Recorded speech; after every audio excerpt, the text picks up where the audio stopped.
Tama ba pagkakarinig ko? Aikawa? Oo. Bakit? May kapangalan ba ako na kilala mo? Kapangalan? Ha? Wala Okay. By the way, ikaw, may ganap ka ba sa school nyo? Actually, wala din. Lo, grabe ka naman. Lagi na lang walang ganap sa school mo. Ano yun? Nakaupo ka lang talaga para makinig. Parang, ganun na nga. Study first ako bago ako dumating eh. So, study first?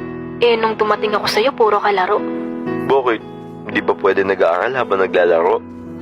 Weh, may assignment pa kayo ngayon? Meron. 2 sub. Horny nga eh. Ka-start pa lang ng class, may assignment na agad. Ay weh, 2 din sa amin eh. Ay, baka ganun talaga lahat ng kasing grade natin. Siguro. Ano, kailan mo gagawin yung assignment mo? Siguro, mamaya-maya. Tara laro. Tara. Tignan mo. Yan pala yung study first. Isang aya lang bibigay kagad. Gantong-ganto kami lagi ni Kimiko. Magdamag lagi naglalaro. Ayaw matapos yung ganto namin.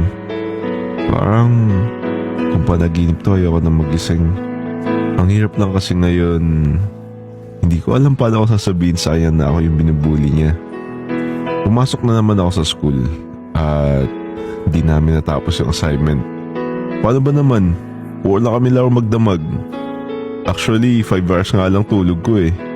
Siyempre, matik siya din. 5 hours lang din yung tulog.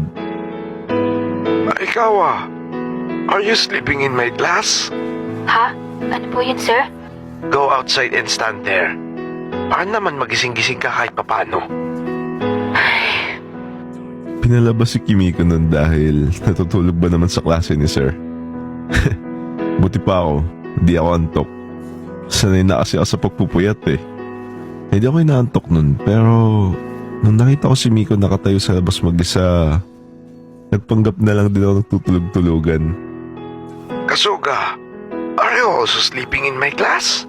Ay, sorry po sir. Get out! Samahan mo doon si Miss Aikawa. Maya naman kayong parehas.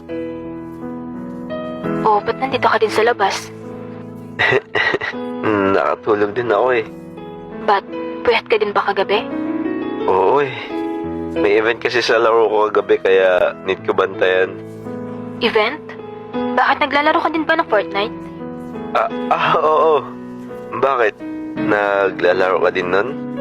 Ay, oo, yun din yung nilalaro ko kagabi, kasama yung BF ko. May BF ka? Oo naman, unlike you na mukhang wala man lang love life. Uy, grabe ka. May GF din ako. Baka siguro imaginary GF. Sa itsura mong yan, magkaka-GF ka? Lo, grabe ka naman sa akin. Bakit ikaw? Parang di naman kita nakikitang sinusundo ng BF mo ah. Are you stalking me? Ano naman pake mo kung di niya ako sinusundo? Sus, baka ikaw tong may imaginary BF. Excuse me? 1 year na kami ng BF ko and sooner or later, magpo-propose din sa akin yun. Taas ng amats mo girl. Grade 11 ka pala, magpo-propose ka agad na sa isip mo. None of your business, bata. Di mo kasi alam yung adulthood ng mga matatanda. Weh, sige nga, pati nga ng pictures niyo magkasama. Well, LDR kami ngayon. LDR? Sige nga, pati nga ng dati niyong pics.